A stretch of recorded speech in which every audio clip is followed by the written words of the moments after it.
So some handguns, lots of hunting rifles, a lot of scopes, a lot of old collectible ammunition. That's basically all we do. And this is Princess the dog. She's my mascot.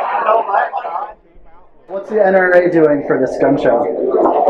Well, we have our memberships.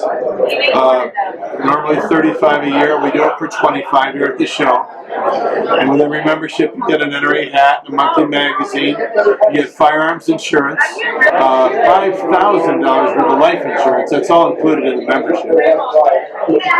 Then we're doing also it's a fundraiser for NRA Foundation, which is our nonprofit, tax-exempt 501c3. And basically, what we do is donations are $20 a piece. It's tax deductible.